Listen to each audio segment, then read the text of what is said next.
Aquele quarto de hospital parecia o fim do mundo. Frio, cinza, com cheiro de desinfetante e desespero. Eu, Aurora, deitada naquela cama, sentindo meu corpo fraquejar a cada respiração. O diagnóstico era um soco no estômago, uma doença rara, agressiva, que exigia um tratamento caríssimo, fora do alcance de qualquer plano de saúde comum. E eu, sem um tostão guardado, me vi ali, à mercê de tudo. Chamei minha família. Walter, meu irmão, com aquele sorriso falso que sempre me arrepiava. Dona Carmen, minha mãe, com os olhos mais preocupados com o esmalte nas unhas do que com a minha vida. Eu expus a situação, pedi ajuda, implorei. E o que recebi? Um coro de desculpas esfarrapadas. Ah, Aurora, a gente não tem dinheiro para isso, disse Walter, balançando a cabeça como se fosse uma tragédia pessoal. Você sabe como as coisas estão difíceis. Dona Carmen concordou com um aceno rápido. É, minha filha. Se fosse fácil, a gente daria um jeito. Mas é muito, muito caro. A gente mal se sustenta. Faltou o ar. Eles, que sempre ostentaram uma vida boa, que nunca me negaram nada quando era conveniente, agora me viravam as costas. Alegavam pobreza, mas eu sabia que era mentira. Era ganância, puro e simples. Eles viam o tratamento como um buraco sem fundo, um desperdício de dinheiro que poderia ir para o bolso deles. Preferiam me ver definhar, desaparecer, do que abrir mão de um centavo. Naquela época da minha vida, com a experiência que eu tinha, eu já desconfiava da índole deles. Mas nunca imaginei que fossem capazes de tamanha crueldade. Me deixaram ali, sozinha, com a doença me consumindo e a dor da traição me dilacerando. O silêncio do quarto era ensurdecedor, quebrado apenas pelo bip constante das máquinas que me mantinham viva, por enquanto. A sensação era de abandono total, de ser jogada para escanteio pela própria carne e sangue. A raiva começou a borbulhar, uma chama fria que, eu sentia, seria a única coisa a me manter de pé. O silêncio do quarto de hospital, antes preenchido pelo bip incessante das máquinas, agora era um peso esmagador. A raiva que eu sentia, aquela chama fria que ameaçava me consumir, era a única coisa que me impedia de sucumbir à tristeza.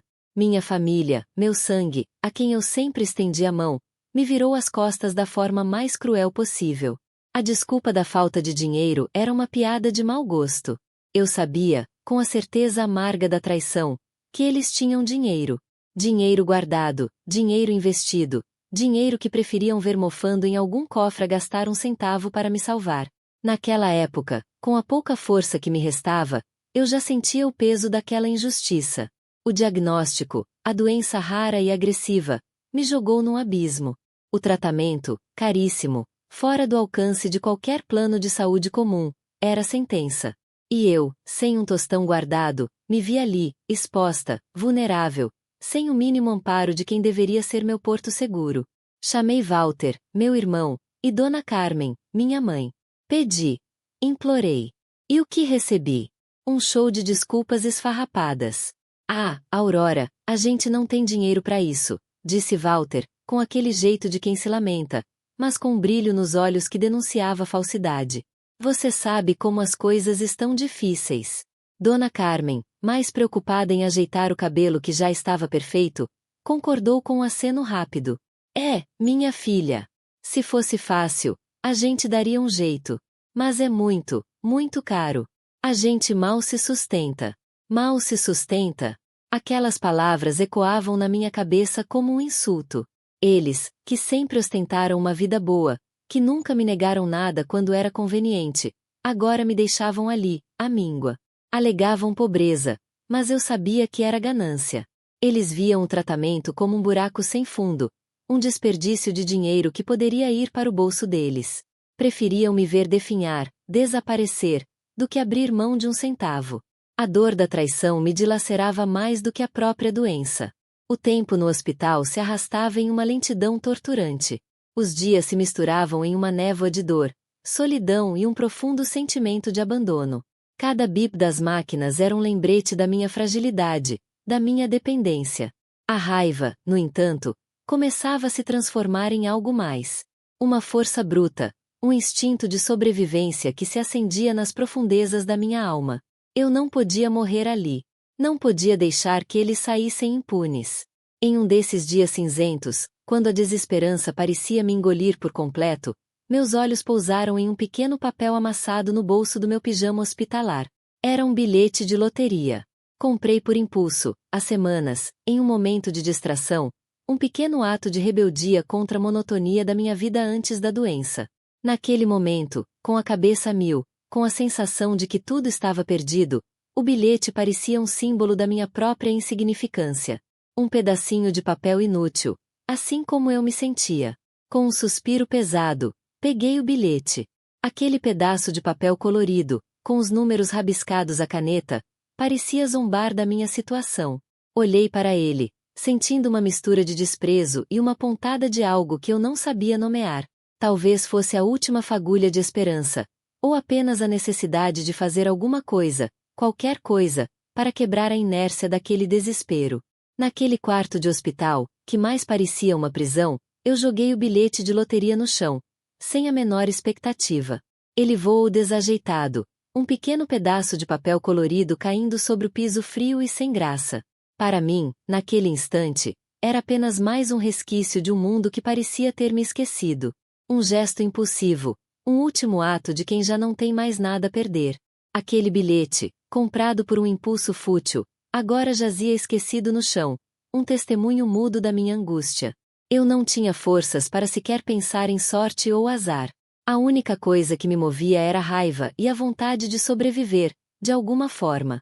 O futuro era uma tela em branco, sombria e incerta, e aquele bilhete, por mais que eu tentasse ignorar, era uma pequena mancha de cor nesse cenário desolador. Um grão de areia na imensidão do meu desespero. Mal sabia eu o que aquele pedaço de papel guardava. Aquele bilhete de loteria, amassado e esquecido no chão do quarto de hospital, parecia uma piada de mau gosto. Eu o olhava com um misto de desprezo e resignação. Quem se importa com um pedacinho de papel quando a vida está desmoronando? A doença me consumia, o dinheiro sumia, e a única família que eu tinha me virava as costas. Era o fim, eu sentia. Um fim melancólico e solitário. Mas o destino, esse danado, tem um jeito torto de pregar peças. Dias se passaram. Dias lentos, cinzentos, marcados pelo som das máquinas e pela dor que se tornava minha companheira constante. A raiva, que antes era uma chama, agora era um vulcão adormecido dentro de mim. Eu não podia morrer assim, fraca e abandonada. Tinha que ter um jeito. Algo tinha que mudar. Numa dessas manhãs em que o sol teimava em não aparecer, e a esperança parecia um luxo inalcançável, uma enfermeira entrou no quarto com um sorriso diferente. Não era o sorriso educado de sempre, mas um genuíno, quase eufórico. Ela segurava um jornal e parecia mais animada que eu, que mal conseguia me sentar na cama. Senhora Aurora, ela disse, a voz trêmula de empolgação. O resultado da loteria saiu. E o bilhete premiado. Foi um dos que a senhora comprou aqui na cidade. Meu coração deu um salto. Um bilhete premiado? Que ironia! Eu, que mal tinha dinheiro para comer, talvez tivesse ganhado uma fortuna. Mas a descrença era maior que qualquer fagulha de esperança. Aquele bilhete, jogado no chão, parecia uma memória distante de um impulso tolo. Onde está? Perguntei, a voz rouca, quase um sussurro. A enfermeira, com um brilho nos olhos que eu não via há tempos, vasculhou o meu quarto. Seus olhos percorreram a mesa de cabeceira, o armário, e então pousaram no chão, perto da minha cama. Ela se abaixou, com cuidado, e pegou o bilhete amassado. Aqui está ele. Que sorte a senhora teve, meu Deus! Exclamou ela, estendendo para mim. Minhas mãos tremiam ao pegar o papel. Os números rabiscados à caneta pareciam diferentes agora.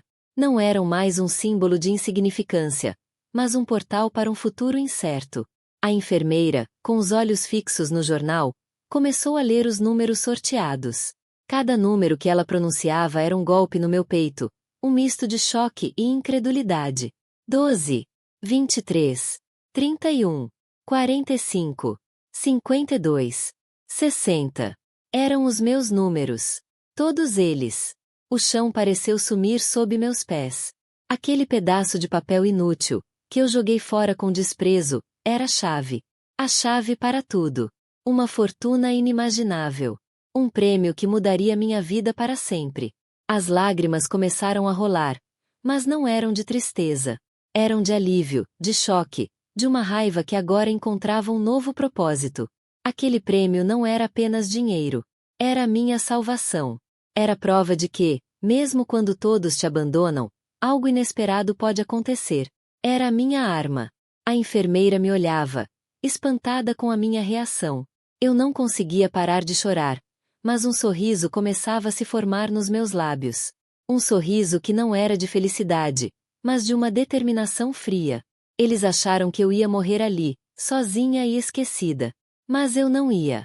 A sorte, de um jeito muito particular, tinha decidido intervir. Aquele bilhete de loteria premiado era o começo de tudo. O começo da minha virada. O começo da minha vingança. Aquele quarto de hospital, que era o meu inferno, de repente se transformou no meu ponto de partida. E eu sabia, com toda a certeza do mundo, que Walter e Dona Carmen iam se arrepender amargamente de terem me deixado ali. Aquele prêmio era só o primeiro passo. O tempo, esse danado que parecia ter parado na minha vida, de repente engrenou. Aquele choque inicial, a euforia misturada com a incredulidade, foi dando lugar a uma calma estranha. O prêmio era real. A quantia era astronômica, mais do que eu jamais sonharia em ver na vida. As lágrimas que rolaram no hospital não eram mais de desespero, mas de um alívio tão profundo que me deixava mole. A doença, que antes parecia uma sentença de morte, agora era apenas um obstáculo a ser superado. Com o dinheiro, o tratamento que antes era um sonho distante se tornou uma realidade palpável. Saí daquele quarto de hospital com um novo propósito, uma nova força que eu nem sabia que possuía. O corpo ainda fraco, mas a mente afiada como navalha. O primeiro passo foi garantir o melhor tratamento possível. Fui para São Paulo, para uma clínica renomada, onde os melhores médicos me atenderam. Cada exame, cada consulta, era um lembrete do que eu quase perdi. Mas, ao invés de me afogar na mágoa, eu usava aquilo como combustível. A raiva que senti deles, daquela traição fria, se transformou em uma sede de justiça. Enquanto meu corpo se recuperava, minha mente trabalhava a mil.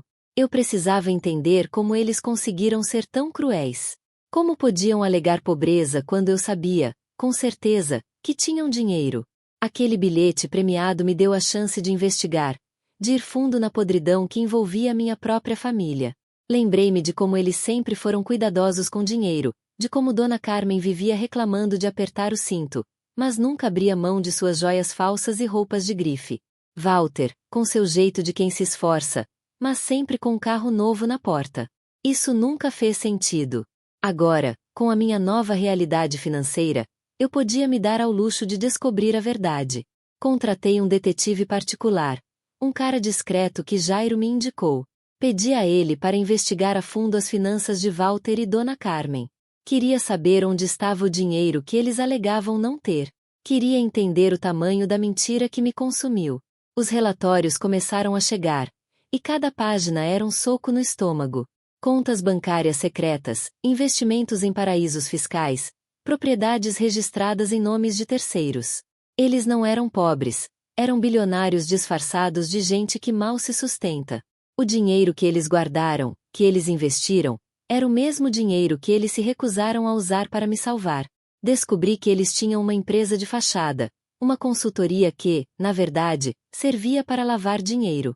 As anotações que eu encontrei depois, naquela caderneta surrada, seriam a prova final. Mas, naquele momento, a descoberta das contas secretas já era suficiente para me deixar tonta. A ganância deles não tinha limites. Eles viam o meu tratamento como um gasto desnecessário, uma ameaça ao império que construíram nas minhas costas. O mais chocante foi descobrir que parte da fortuna vinha de um esquema antigo, algo que eles chamavam de herança familiar, mas que, na verdade, era fruto de golpes e exploração. Eles se enriqueceram explorando os outros, e eu, a própria filha, a própria irmã, fui mais uma vítima dessa ganância sem fim. O doutor Elias Montenegro, meu médico, percebeu a mudança em mim. Não era só a recuperação física, era uma força que emanava de dentro. Eu contei a ele sobre a descoberta, sobre a extensão da traição. Ele me ouviu com atenção, o olhar sério, e me disse algo que guardei para sempre. Aurora, o dinheiro pode curar seu corpo, mas a verdade cura a alma. E a sua alma está sedenta por justiça. Eu já não era mais a Aurora frágil e desesperada do hospital. Eu era uma mulher com recursos, com conhecimento e com uma raiva fria que me impulsionava. Aquele dinheiro que eles esconderam, que eles usaram para me negar a vida, agora seria a ferramenta da minha vingança. Eles acharam que tinham me vencido, mas mal sabiam eles que tinham apenas me dado as armas. A hora deles ia chegar. E seria rápido. A vida tinha dado uma guinada tão brusca que eu ainda sentia um certo tontura. São Paulo era uma cidade que nunca me pareceu tão acolhedora quanto agora, com os melhores médicos cuidando de mim, me devolvendo a força que eles achavam que tinham tirado para sempre. Cada dia era uma pequena vitória, um passo a mais para longe daquele quarto de hospital que quase virou meu túmulo. A caderneta surrada, que eu guardava comigo como um talismã, era prova do que eles eram capazes. Aquele monte de rabiscos, que antes pareciam sem sentido, agora eram a chave para desvendar a teia de mentiras que me cercava. Enquanto meu corpo se reerguia, minha mente trabalhava incansavelmente. A raiva, que antes era um vulcão prestes a explodir, agora se transformava em um plano frio e calculado. Eles me deixaram para morrer, mas eu estava renascendo das cinzas, mais forte e com uma sede de justiça que queimava mais do que qualquer doença. O detetive que Jairo indicou, um sujeito chamado Ricardo, estava me mandando relatórios semanais. Cada página era um choque, uma confirmação do quão fundo eles se afundaram na ganância. Contas secretas, propriedades em nome de laranjas, investimentos que fariam qualquer um tremer. Aquele dinheiro que eles negaram a mim, que me deixaram definhar, estava lá, escondido, sendo usado para sustentar um império de mentiras. Aquele colar de pérolas falso que Dona Carmen usava sempre, a que ela dizia ser sua única joia de valor, era só um disfarce. Descobri que ela tinha um cofre cheio de pedras preciosas, e Walter, com seus carros novos e viagens que nunca batia com a renda declarada. Era tudo uma farsa, uma peça de teatro muito bem ensaiada para enganar a todos, principalmente a mim. Eles me viam como um peso, um gasto que poderia comprometer o luxo que tanto amavam. Foi numa tarde chuvosa, enquanto eu revisava mais um relatório do Ricardo, que o telefone tocou. O número era desconhecido, mas algo me dizia para atender. Do outro lado da linha, uma voz que eu não ouvia há tempos, uma voz que me causava arrepios de nojo e revolta. Walter. Aurora, minha filha. Ele começou, com aquele tom de quem quer ser o pai perfeito, mas que soava falso como um grito no vazio. Que bom que consegui falar com você. Sua mãe e eu estamos tão preocupados, tão longe de tudo isso. Eu respirei fundo, tentando controlar a náusea que subia pela garganta. Preocupados? Onde vocês estavam quando eu estava no hospital, Walter? Quando eu não tinha dinheiro nem para um remédio? Ele hesitou por um instante, e eu quase podia sentir ele tentando pensar numa desculpa esfarrapada. Filha, você sabe como a situação estava difícil. A gente não tinha como.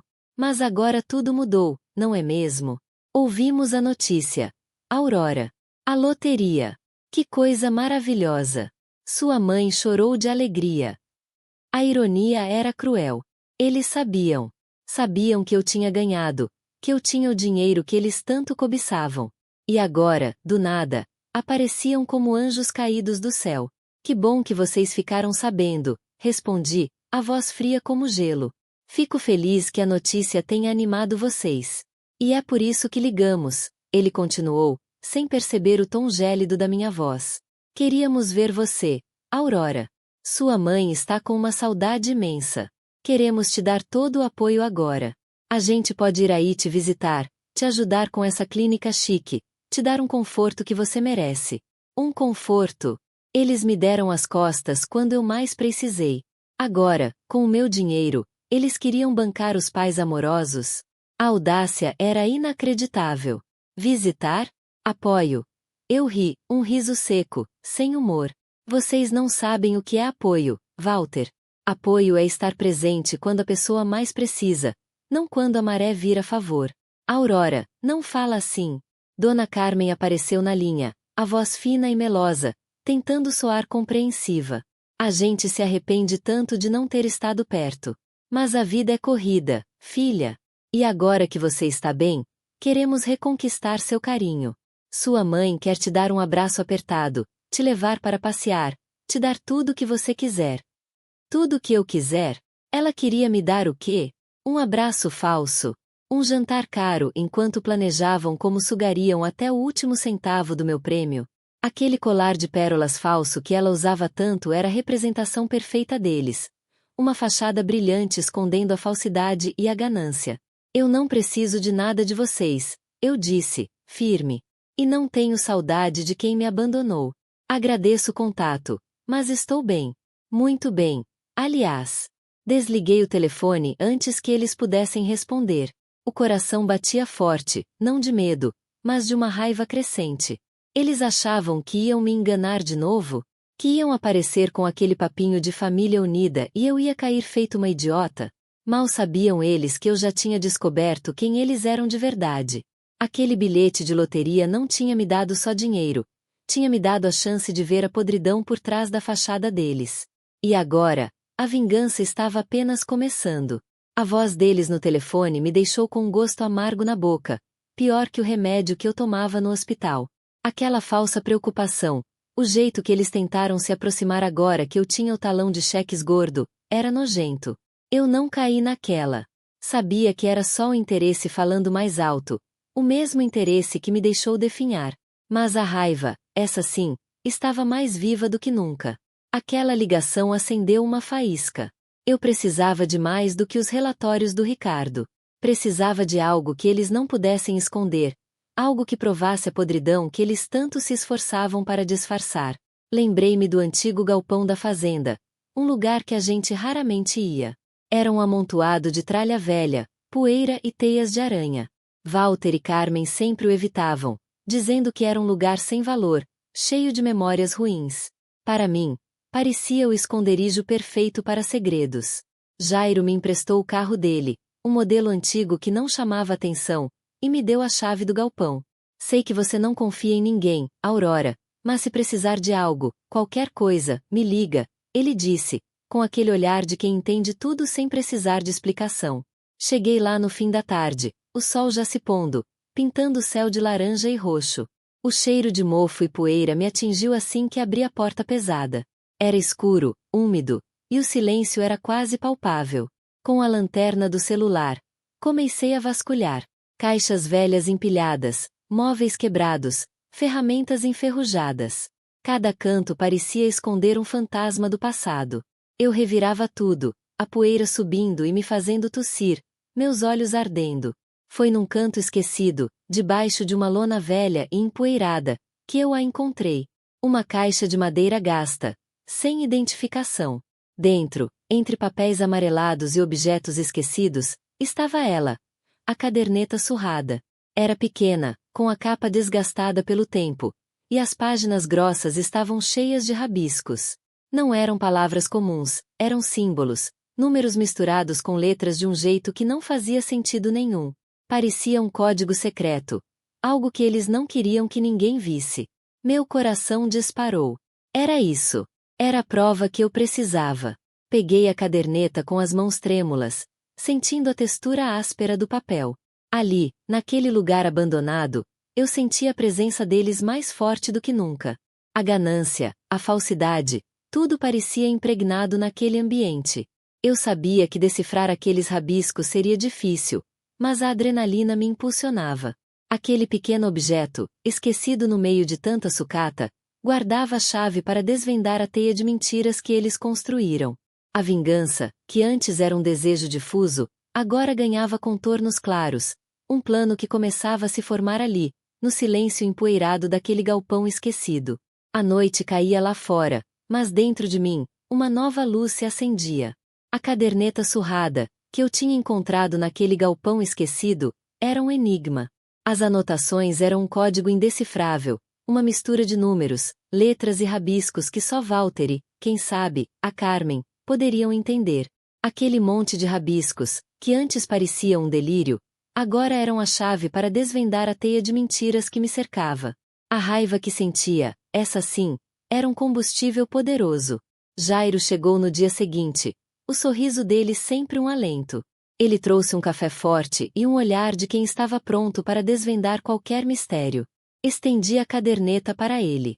Isso aqui é o que eu achei lá no galpão, expliquei, a voz ainda rouca da poeira e da emoção. Parece um código, Jairo. Walter e a Carmen sempre foram muito espertos com essas coisas, de esconder dinheiro, de fazer a limpa sem ninguém ver. Ele pegou a caderneta com cuidado, passando os dedos pela capa gasta. Seus olhos percorreram as páginas, concentrados. Isso aqui é complicado, Aurora. Parece um sistema bem bolado. Números, letras trocadas. Isso aqui não é coisa de amador. Passamos horas ali, na sala que eu estava arrumando, a luz do dia entrando pela janela, iluminando a poeira que ainda pairava no ar. Jairo, com sua paciência de monge, ia anotando tudo, tentando achar um padrão, uma lógica. Ele sabia de tudo isso, de esquemas, de como gente como Walter opera. Olha só, ele disse, apontando para uma sequência de números e símbolos. Isso aqui parece datas. E essas letras? Acho que são iniciais de algum lugar, ou de alguma empresa fantasma. A cada página virada, a imagem ficava mais clara. Não era só um monte de dinheiro que eles tinham desviado, era um esquema de lavagem de dinheiro de verdade. Contas em paraísos fiscais, empresas de fachada abertas e fechadas num piscar de olhos, dinheiro entrando e saindo sem deixar rastro. E o pior, tudo orquestrado pelo Walter. Ele era o cérebro por trás de tudo. A Carmen, claro, estava envolvida, mas o Walter era quem mandava. Eles usavam a fazenda como fachada, Jairo murmurou, quase para si mesmo. Os lucros da venda de gado, os investimentos. Tudo era um disfarce. O dinheiro real vinha de outro lugar, de coisas ilegais. A ficha caiu. Aquele dinheiro que eles negaram a mim, que me deixaram definhar, estava sendo usado para sustentar um império de mentiras. Aquele dinheiro que eles queriam de volta agora, com o meu prêmio da loteria. A raiva que eu sentia se transformou em algo mais frio, mais calculista. Ele achou que eu era burra, Jairo. Que eu não ia perceber. Que eu ia aceitar a migalha que ele me jogava e ficar quieta. Falei, a voz embargada pela indignação. Mas eu não sou burra. E agora ele vai ver o que acontece quando se mexe com quem não deve. Jairo assentiu, um brilho de determinação nos olhos. Com isso aqui, Aurora, a gente tem a prova que precisa. Isso vai ser o fim deles. Ele terminou de organizar as anotações, montando um quadro com os nomes das empresas, as datas, os valores. Era um quebra-cabeça complexo, mas a imagem que se formava era clara e assustadora. Walter, o homem que eu achava que conhecia, era um criminoso. E a Carmen, a mãe que eu tanto amei, era cúmplice.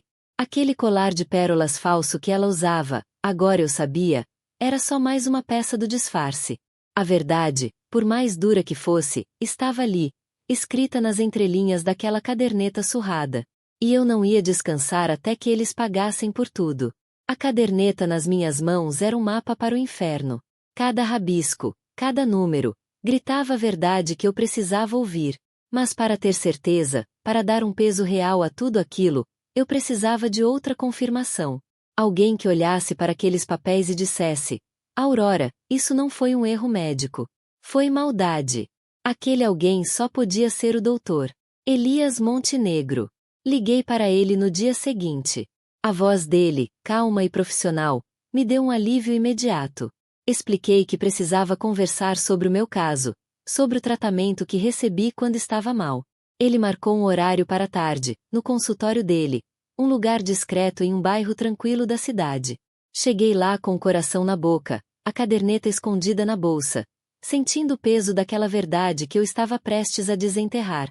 O doutor Elias me recebeu com um sorriso cordial. Ele é um homem de meia idade, com um olhar atento e uma postura que transmitia confiança. Sentei-me na poltrona em frente à sua mesa, a luz suave do ambiente contrastando com a tempestade que se formava dentro de mim. Comecei a falar, a voz um pouco trêmula no início, contando sobre a minha doença, a falta de recursos, a minha família me virando as costas. Depois, com mais firmeza, mostrei a caderneta. Doutor Elias, eu disse, a voz embargada, eu encontrei isso. E eu preciso que o senhor me diga o que pensa. Se o que está escrito aqui faz sentido para um médico. Se o meu tratamento. Se ele foi feito de propósito para me deixar pior. Ele pegou a caderneta com cuidado, como se fosse um tesouro frágil. Seus olhos percorreram as páginas, a testa franzida em concentração. Ele folheou, comparando os números e os símbolos com algumas anotações que ele mesmo fez em um bloco. O silêncio na sala era quase ensurdecedor, quebrado apenas pelo virar das páginas e pelo tic-tac de um relógio na parede. Eu prendi a respiração, esperando o veredito. Depois de alguns minutos que pareceram uma eternidade, ele levantou os olhos. O olhar dele não era de surpresa, mas de uma profunda tristeza e, talvez, de uma raiva contida. Aurora, ele começou, a voz baixa e firme. O que eu vejo aqui é alarmante. Esses códigos. Eles parecem indicar dosagens de medicamentos, protocolos de tratamento. E o que está anotado aqui não corresponde ao que foi feito. Pelo contrário. Ele apontou para uma sequência de números. Veja bem, aqui diz que a dosagem deveria ser X. Mas o que foi administrado, e eu me lembro bem do seu caso, foi uma dose muito menor, quase inócua. E em outros momentos, a medicação correta foi trocada por algo que poderia agravar seu quadro, retardar a recuperação. Um arrepio percorreu meu corpo. Era isso. A confirmação que eu tanto buscava. Não era incompetência, não era falta de dinheiro. Era um plano. Um plano para me ver definhar. Eles queriam que eu morresse, doutor. Elias, falei, as lágrimas começando a rolar pelo meu rosto. Minha própria família. O Walter, a Carmen. Eles me deixaram para morrer. Ele colocou a mão sobre a caderneta, um gesto de apoio. Aurora, o que eu posso dizer com certeza é que o tratamento que você recebeu não foi o adequado. Houve uma negligência clara, e pelas anotações, parece que foi intencional. A intenção era te manter debilitada, talvez até. Bem, você sabe. Ele suspirou, balançando a cabeça. Eu nunca gostei muito da forma como eles te trataram. Sempre senti algo estranho. Mas nunca imaginei que chegasse a esse ponto. É desumano. Saí do consultório do doutor Elias com um peso diferente nos ombros. A dor da traição ainda estava lá, forte, mas agora vinha acompanhada de uma certeza fria e calculista. Eu tinha as provas. A caderneta e a palavra de um médico honesto. A minha vingança não seria apenas um desejo, seria justiça. E eles iriam pagar. Cada centavo. Cada dia que me deixaram sofrer. O peso da verdade que o doutor Elias confirmou me deixou com uma mistura estranha de alívio e uma fúria fria. Eu tinha as provas, a caderneta e a palavra de um médico respeitado. Mas para transformar isso em justiça, eu precisava de mais. Precisava de alguém que entendesse das leis, que soubesse como desmantelar um esquema como o do Walter. Lembrei-me de uma amiga de longa data, Sofia Mendes. Ela sempre foi esperta, determinada, e se formou em direito. Tinha seu próprio escritório, pequeno, mas com uma reputação de defender quem não tinha voz. Encontrei Sofia em seu escritório, um lugar pequeno, mas organizado, no centro da cidade. O cheiro de café fresco pairava no ar, misturado ao aroma de livros antigos. A luz que entrava pela janela iluminava a poeira que dançava no ar, quase como se o próprio ambiente quisesse me dizer que ali era um lugar de recomeços. Sofia, com seus olhos vivos e um sorriso que transmitia confiança, me recebeu com um abraço apertado. Ela sabia que eu não viria ali à toa. Aurora, que bom te ver. Mas pelo seu olhar, sei que não é só um cafezinho, disse ela, me guiando para uma poltrona confortável. Respirei fundo. Aquele era o momento. Contei tudo para ela, desde o diagnóstico, o abandono, o prêmio da loteria, a volta deles, a caderneta e, por fim, a confirmação do doutor Elias. Mostrei a ele a caderneta surrada, as anotações que Jairo e eu tínhamos decifrado o máximo possível. Sofia pegou a caderneta com cuidado, seus olhos percorrendo as páginas com a mesma atenção que eu imaginei que o doutor Elias teria. Ela não era médica, mas entendia de códigos, de letras miúdas, de como as pessoas tentam esconder o que não querem que seja visto. Aurora, isso aqui é um escândalo, ela disse, a voz firme, mas com um tom de indignação que espelhava o meu. Não é só um desvio simples. Isso é lavagem de dinheiro, com certeza. E a negligência médica proposital. Isso é gravíssimo. Passamos horas ali, naquela sala. Sofia anotava tudo em seu computador, fazendo perguntas pontuais, buscando detalhes que eu talvez tivesse deixado passar. Ela me perguntou sobre o Walter, sobre a Carmen, sobre a dinâmica da família. Queria entender o alcance do poder deles, os contatos que poderiam ter. O Walter é esperto, Aurora. Ele construiu um império em cima de mentiras. Mas a gente vai desconstruir isso, pedacinho por pedacinho, ela declarou, batendo o dedo na tela do computador. Precisamos juntar todas as peças. A caderneta, o testemunho do doutor Elias, e talvez a gente precise de mais alguma coisa. Algo que pegue o Walter de jeito. Ela me olhou, um brilho nos olhos que me deu esperança.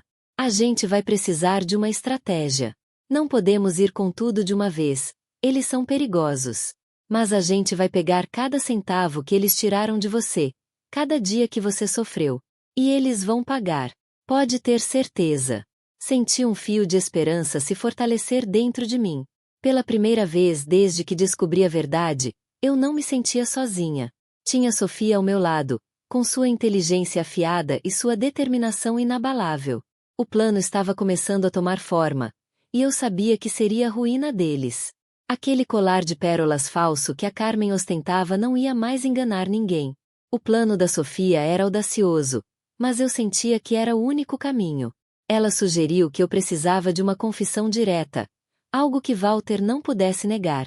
Ele é vaidoso, Aurora. Acha que é mais esperto que todo mundo. Vamos usar isso contra ele, ela disse, com aquele brilho nos olhos que me dava força.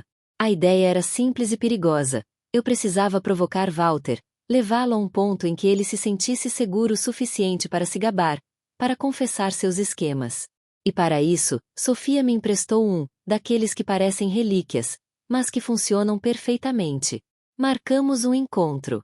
Walter, sempre querendo parecer o grande empresário, sugeriu um café em um lugar que ele frequentava, um daqueles bares chiques do centro, com poltronas de couro e garçons de gravata borboleta. O lugar era barulhento, cheio de gente importante conversando alto, o que, ironicamente, era bom para o meu propósito. Eu precisava de um pouco de ruído de fundo para disfarçar a minha intenção. Cheguei antes dele. O coração batia descompassado no peito, um tambor frenético anunciando a minha ansiedade. Coloquei o gravador no bolso interno do meu casaco, certificando-me de que o microfone estivesse livre. Respirei fundo, tentando controlar o tremor nas mãos. Sofia me deu um último conselho por mensagem. Seja sutil, Aurora. Deixe ele falar. Não pressione demais. A gente pega ele na arrogância. Walter chegou com seu sorriso forçado de sempre, um perfume caro exalando dele. Sentou-se à minha frente, pedindo um uísque caro sem nem me perguntar o que eu queria. Começamos com as conversas banais, o tempo que não nos víamos, como eu estava me recuperando. Ele fingia preocupação, mas seus olhos percorriam meu corpo, avaliando se eu ainda representava alguma ameaça ou se já era um caso encerrado. Sabe, Walter, comecei, a voz mais firme do que eu esperava. Depois de tudo que passei, comecei a pensar muito sobre as coisas. Sobre como a vida muda de repente. Ele deu um gole no uísque, um sorriso de canto. É, Aurora. A vida é assim mesmo. Uma hora você tá no fundo do poço, outra tá no topo. É verdade. E às vezes, a gente se pergunta como certas coisas aconteceram. Como a gente chegou onde chegou. Fui me aproximando, cautelosa. O dinheiro, por exemplo. O dinheiro que sempre pareceu tão difícil de conseguir, e de repente, bum! Ele riu, um som seco e sem graça. Você fala como se fosse mágica, Aurora. É trabalho duro. E inteligência. Inteligência. Ou outras coisas. Insinuei, sentindo o gravador registrar cada palavra. Eu estava pensando sobre o nosso antigo galpão. Aquele lugar que a gente usava para guardar umas tralhas. Tinha umas caixas lá, você lembra? Com umas contas antigas, uns papéis que pareciam importantes. O sorriso dele vacilou por um instante. Ele se inclinou para a frente, o olhar mais penetrante. Por que você tá falando disso, Aurora? O que você andou remexendo? Nada demais. Só curiosidade. Sabe como é, depois de quase morrer, A gente começa a pensar em tudo que ficou para trás. E eu me lembrei daquela caderneta. Aquelas anotações que o Jairo e eu tentamos decifrar. Eu fiz uma pausa, deixando o silêncio pesar. Parecia que tinha muita coisa ali que não batia, Walter. Coisas que não faziam sentido para mim, mas que para você, com a sua esperteza nos negócios, deviam ser moleza de entender, né? Ele ficou em silêncio por um momento, o olhar fixo no meu. A arrogância voltou, mais forte. Aurora, você tá viajando. Aquilo era só bagunça velha. Coisa que a gente não se preocupava. Será? Porque eu conversei com gente que entende. Gente que sabe como funcionam os negócios. E eles me disseram que o que estava escrito ali parecia um esquema. Um jeito de fazer o dinheiro aparecer do nada. Eu o encarei, sentindo a adrenalina subir. Um jeito de desviar o dinheiro que era para ser usado para me salvar, não é, Walter? Ele deu uma risada alta, que chamou a atenção de algumas mesas. Você tá louca, Aurora. Onde você quer chegar com isso? Quero chegar na verdade, Walter. Quero saber se você, com a sua inteligência, planejou tudo. Se você me deixou definhar de propósito para poder sumir com o meu dinheiro, com o meu prêmio. Ele se levantou abruptamente, a cadeira raspando no chão. O rosto vermelho, os olhos faiscando de raiva. Você não tem prova nenhuma, Aurora. Nada. E eu não vou ficar aqui ouvindo essas acusações absurdas. Ele jogou algumas notas na mesa, mais do que o suficiente para pagar a conta e o uísque. Acabou aqui. E saiu, me deixando sozinha na mesa, com o gravador de voz no bolso, registrando o barulho do bar e o eco da minha própria respiração ofegante. Eu tinha a confissão. Não com as palavras exatas que eu esperava, mas com a negação furiosa, a evasiva, o medo estampado na cara dele. Era o suficiente. A arrogância dele foi a sua ruína. Aquele dia, a sensação no meu peito era uma mistura de medo e uma coragem que eu nem sabia que tinha. Sofia tinha organizado tudo. A coletiva de imprensa seria num salão alugado, daqueles com carpete meio gasto e um palco pequeno, mas digno. A luz artificial era forte, quase incômoda, mas eu sabia que era necessária para que cada detalhe fosse capturado pelas câmeras. Jairo estava lá, me dando um aperto firme na mão antes de eu entrar. Ele não disse nada, mas o olhar dele valia mais que 1000 palavras de apoio. Ele acreditava em mim, e isso era um combustível poderoso. Quando pisei no palco, senti todos os olhares sobre mim. Jornalistas com seus cadernos abertos, câmeras apontadas, um burburinho de expectativa. Sofia estava ao meu lado, um farol de calma e profissionalismo. Ela fez a introdução, falando sobre a importância da verdade e da justiça, sobre como às vezes as pessoas mais próximas são as que mais nos machucam. Então, chegou a minha vez. Respirei fundo, o gravador de voz antigo, que eu tinha deixado em casa, parecia ecoar na minha mente. Eu não ia ler um discurso ensaiado. Eu ia falar o que estava guardado aqui dentro há tanto tempo. Bom dia a todos, comecei, a voz um pouco trêmula no início, mas ganhando força a cada palavra. Meu nome é Aurora. E eu estou aqui hoje para contar a minha história. Uma história que, por muito tempo, foi silenciada. Uma história de abandono, de mentira e de uma traição que veio de onde eu menos esperava, da minha própria família. Olhei para o público, tentando encontrar algum rosto conhecido, mas não havia nenhum. Walter e Dona Carmen não estavam lá, claro. Eles nunca gostaram de holofotes que não fossem para se exibir. Há alguns meses, continuei, eu fui diagnosticada com uma doença grave. Uma doença que exigia tratamento imediato e caro. Naquele momento de fragilidade, quando eu mais precisava do apoio de quem me deu a vida, fui abandonada. Minha família, que sempre se gabou de sua união e de seu amor, simplesmente virou as costas. Disseram que não tinham dinheiro, que não podiam arcar com os custos. A minha voz embargou um pouco, mas eu me segurei. Lembrei-me do desespero, da solidão. Fui deixada para morrer, sozinha, sem esperança. Mas o destino, às vezes, tem um jeito irônico de virar o jogo. Fiz uma pausa, deixando o suspense tomar conta. Eu ganhei na loteria. Uma quantia que mudou tudo. E com a minha recuperação, com o dinheiro que me permitiu viver, eu descobri a verdade. Descobri que a falta de dinheiro era uma mentira. Descobri que eles tinham um esquema. Um esquema para esconder o dinheiro. Dinheiro que, na verdade, era meu. Que foi desviado enquanto eu lutava pela vida. Comecei a relatar os fatos, com a ajuda de Sofia, que projetava alguns documentos na tela atrás de mim. A caderneta surrada, que antes parecia apenas um monte de rabiscos, agora era prova de um crime. Mostrei como Walter, com sua ganância, planejou tudo. Como Dona Carmen, com sua vaidade, se calou e permitiu que tudo acontecesse.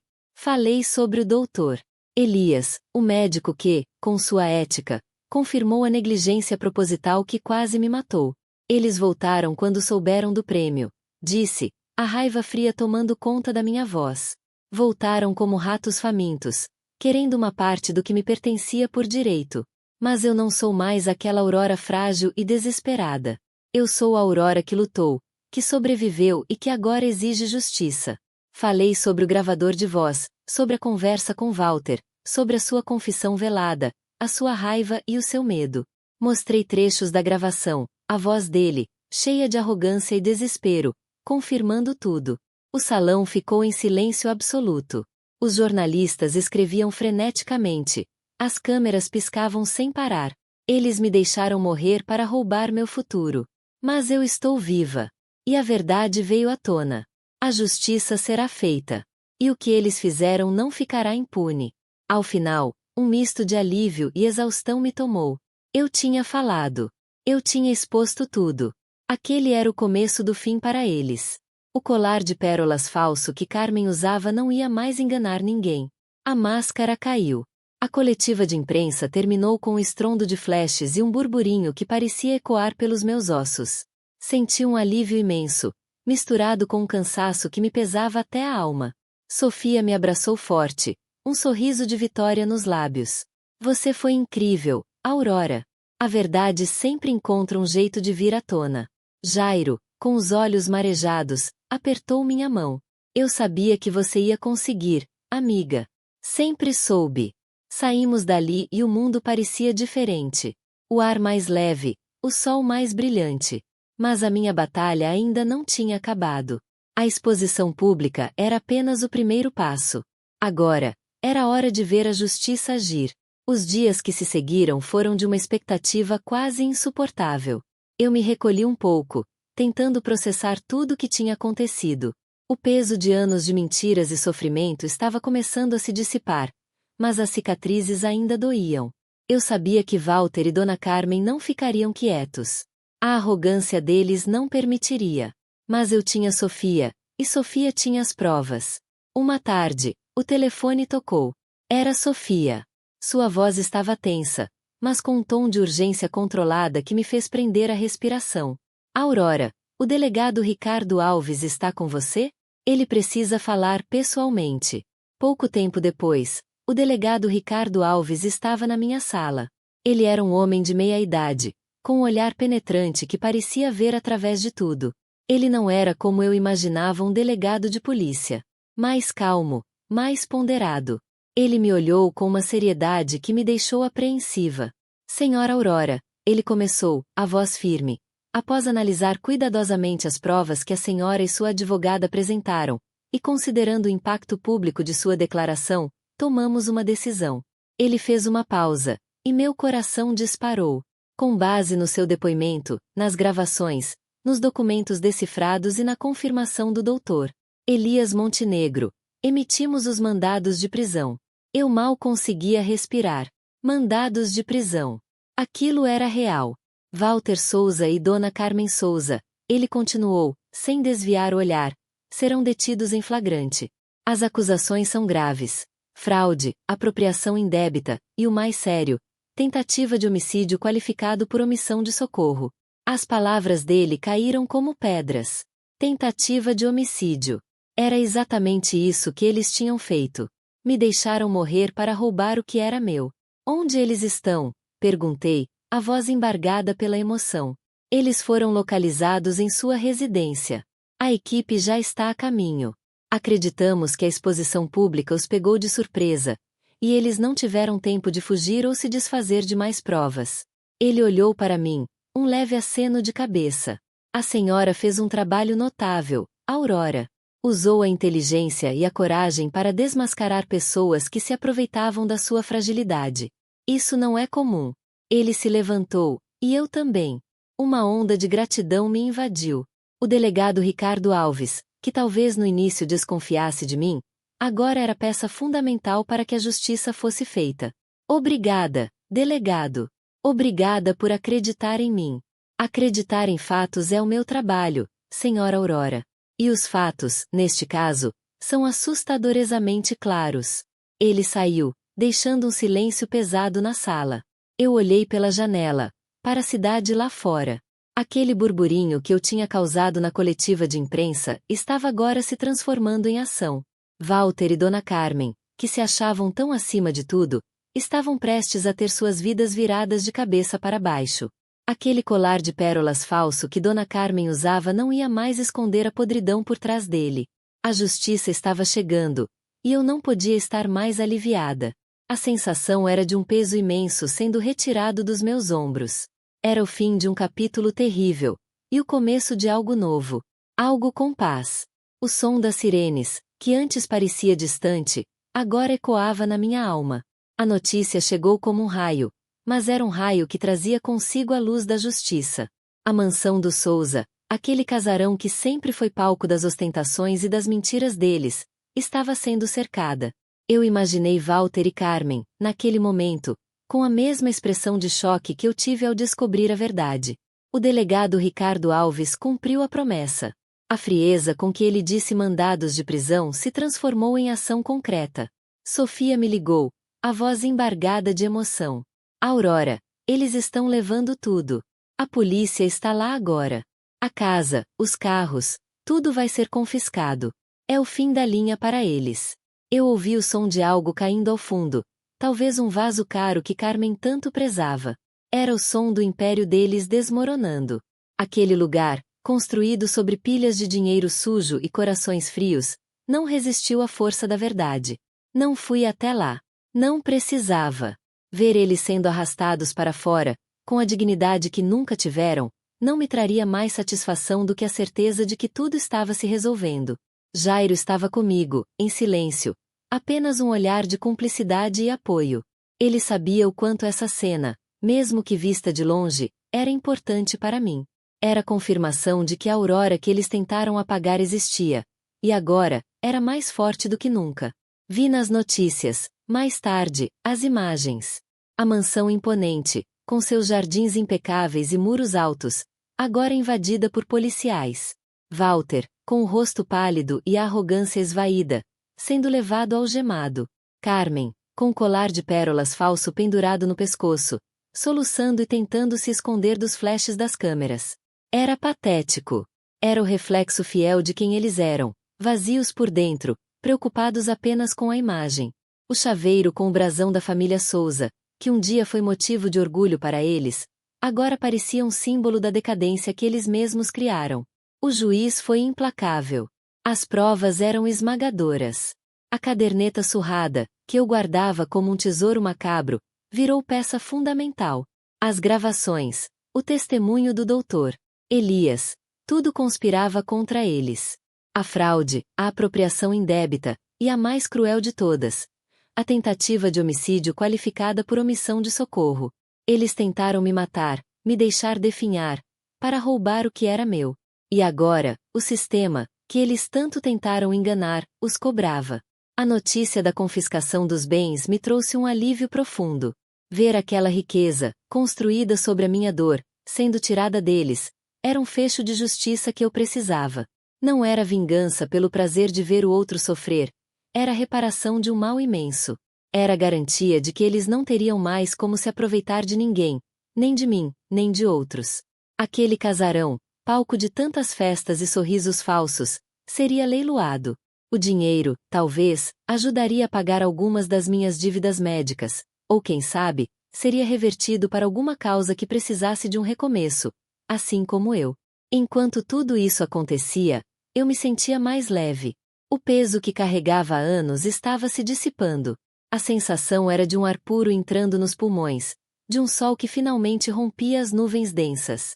Olhei para Jairo, que me ofereceu um sorriso genuíno. Acabou. Aurora. A justiça chegou. E pela primeira vez em muito tempo, eu acreditei de verdade. Era o fim do pesadelo. O fim da família Souza como eu conhecia. E o começo de uma nova aurora. Uma aurora que sabia o seu valor e não permitiria mais que ninguém a diminuísse.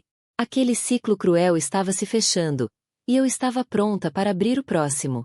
Eu me permiti sentir a tristeza, o luto por aquela família que nunca existiu de verdade, mas também a força que brotava de dentro. A força de quem sobreviveu, de quem lutou e venceu. Aquele capítulo estava se encerrando com a imagem da mansão vazia, dos carros apreendidos, e de 2 criminosos algemados. Era o preço que eles pagariam por tentar apagar a minha vida. Era a justiça que eu tanto esperei. E era real. Os dias que se seguiram à prisão de Walter e Carmen foram um turbilhão de emoções. Mas, pela primeira vez em muito tempo, a sensação predominante era de paz. Aquele peso que eu carregava no peito, uma rocha que parecia ter se instalado ali permanentemente, começou a se dissolver. Ver a justiça agir, ver aqueles que me fizeram tanto mal pagarem por seus crimes, foi um alívio que eu nem sabia que era possível sentir. A mansão, que antes parecia um símbolo de poder e ostentação, agora era apenas um lembrete do que eu tinha superado. Eu me recolhi um pouco, não por medo, mas para absorver tudo. O doutor Elias, com sua sabedoria tranquila, me aconselhava a não me apressar, a me dar tempo para curar as feridas que, embora invisíveis, eram profundas. Jairo e Sofia estavam sempre por perto, como anjos da guarda modernos, garantindo que eu não me sentisse sozinha em nenhum momento. Mas, dentro de mim, algo novo começava a florescer. Aquele dinheiro, que um dia foi a razão de tanto sofrimento e traição, agora representava uma oportunidade.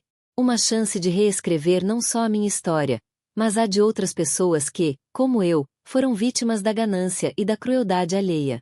A ideia surgiu de mansinho, como uma semente plantada em solo fértil. Eu não queria que ninguém mais passasse pelo que eu passei, ser deixada para morrer, abandonada pela própria família em nome do dinheiro. Certo dia, sentada na varanda do meu novo lar, um lugar simples, mas cheio de luz, com um café fresco na mão, tomei a decisão. Eu ia criar uma fundação. Uma instituição que pudesse oferecer suporte, tanto financeiro quanto emocional, para pessoas que se encontrassem em situações desesperadoras, sem ter a quem recorrer. Seria um refúgio, um lugar onde a esperança não fosse um luxo, mas um direito. Sofia, com sua inteligência afiada e seu coração generoso, abraçou a ideia com entusiasmo. Ela me ajudou a dar os primeiros passos, a burocracia, os trâmites legais, tudo aquilo que eu, em meu estado ainda recuperando as forças, não conseguiria fazer sozinha. Jairo, sempre prático, começou a pesquisar sobre as necessidades mais urgentes em comunidades carentes, hospitais que lutavam com poucos recursos, abrigos que precisavam de um sopro de vida. Aos poucos, a fundação começou a tomar forma. Eu escolhi um nome que refletisse a minha jornada: Aurora de Esperança. Parecia justo. Afinal, eu era prova viva de que, mesmo nas noites mais escuras, o sol pode voltar a brilhar. Começamos com o básico: doações para tratamentos médicos, auxílio a famílias em situação de vulnerabilidade extrema, programas de apoio psicológico para vítimas de violência e abandono. Lembro-me do dia em que entregamos a primeira grande doação para um hospital pediátrico em São Paulo. Ver o brilho nos olhos das crianças, a gratidão dos pais, me encheu de uma alegria pura e genuína. Era uma sensação completamente diferente de qualquer outra que eu já tinha experimentado. Não era a euforia passageira de uma vitória pessoal, era a satisfação profunda de estar fazendo a diferença, de estar transformando a minha dor em algo bom para o mundo. O doutor Elias, que se tornou um conselheiro e amigo fiel, me acompanhou em algumas dessas entregas. Ele sempre dizia que a cura verdadeira não vinha apenas dos remédios, mas também da compaixão e da solidariedade. E eu sentia isso na pele. Cada sorriso que eu recebia, cada aperto de mão sincero, era um bálsamo para as minhas feridas. Claro, nem tudo era um mar de rosas. A imprensa, que antes me via como uma vítima indefesa, agora me pintava como uma milionária excêntrica. Recebi críticas, questionamentos sobre minhas intenções, mas eu aprendi a não dar ouvidos. O que importava era o trabalho que estávamos fazendo, o impacto real na vida das pessoas. Com o tempo, a fundação cresceu.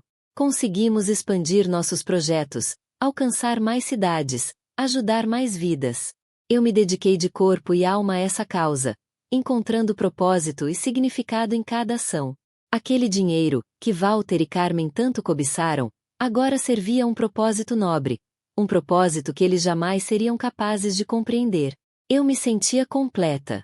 A Aurora que foi deixada para morrer, a Aurora que lutou contra a doença e a traição, agora era uma mulher forte, realizada, que encontrava felicidade em estender a mão para quem precisava. Era um ciclo que se fechava, não com vingança, mas com amor e esperança. O passado, com toda a sua dor, serviu como um trampolim para um futuro que eu estava construindo, tijolo por tijolo, com a minha própria força e a ajuda de pessoas incríveis que cruzaram o meu caminho. A vida, afinal, me deu uma segunda chance, e eu faria questão de honrá-la. O tempo passou. Não me pergunte quanto, pois os dias, as semanas, os meses, eles se misturaram numa correnteza suave que me levou para longe daquele turbilhão de dor. Aquele casarão do Souza, que um dia foi o centro do meu pesadelo, agora era apenas uma lembrança distante, um quadro que eu via com outros olhos. Não havia mais o peso da raiva, nem a sede insaciável por justiça. O que restou foi uma serenidade que eu jamais imaginei ser possível. Minha nova casa, um refúgio que construí com o que me restou daquela fortuna que quase me custou a vida, é simples, mas cheia de luz. As manhãs aqui são diferentes. O sol entra pela janela sem pressa, e o cheiro de café fresco se espalha pela casa. Não é a ostentação que Walter e Carmen tanto prezavam, é a paz que eu sempre mereci. Sento na varanda, com uma xícara nas mãos, e observo o movimento lá fora. As pessoas indo e vindo, suas vidas seguindo seus próprios ritmos. E eu, finalmente, faço parte desse fluxo, mas do meu jeito. A Fundação Aurora de Esperança se tornou meu norte. Ver o sorriso no rosto de uma criança que recebe o tratamento que precisa, o alívio nos olhos de uma mãe que encontra um teto para sua família, a força que um abraço sincero pode dar a alguém que se sente sozinho. Isso me preenche de uma forma que dinheiro nenhum jamais conseguiu. É um ciclo de gratidão que se retroalimenta. Cada vida que ajudamos a transformar é um pedaço da minha própria cura, uma prova de que o mal que me fizeram não me definiu, mas me impulsionou. Sofia, com sua energia contagiante, continua sendo meu braço direito. Ela transformou a burocracia em arte, e a fundação cresceu mais do que eu podia sonhar. Jairo, meu amigo fiel, o porto seguro em meio à tempestade, ainda está ao meu lado, com seu jeito prático e seu coração gigante. Ele me lembra, com um sorriso, de onde eu vim e até onde cheguei. Doutor Elias, com sua sabedoria serena, se tornou um conselheiro e um amigo querido.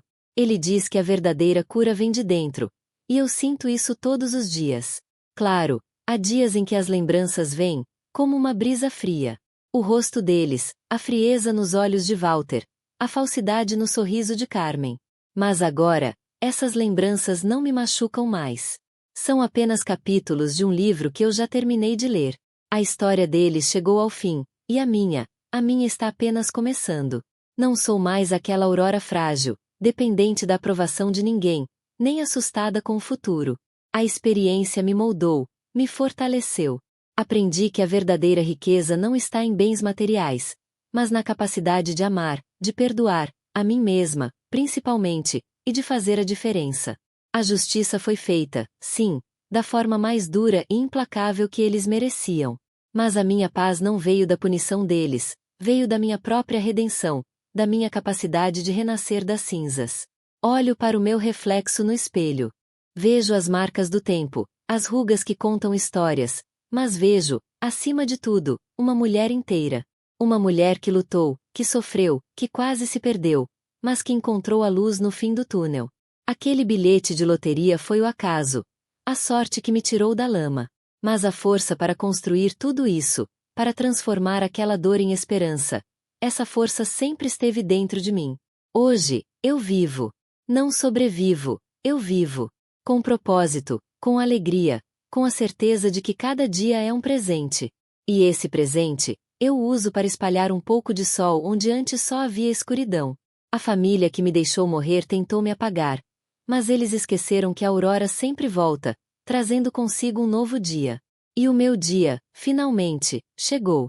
Ficamos por aqui. Se você gostou desse vídeo, compartilhe com seus amigos e deixe seu like. Inscreva-se no canal e ative o sininho para não perder mais vídeos como este. Deixe seu comentário dizendo o que achou do vídeo e o que gostaria de ver nos próximos vídeos. Lembrando que temos outros vídeos nesse estilo que você vai gostar de assistir, é só entrar em nosso canal que garanto que vai gostar. Até o próximo vídeo.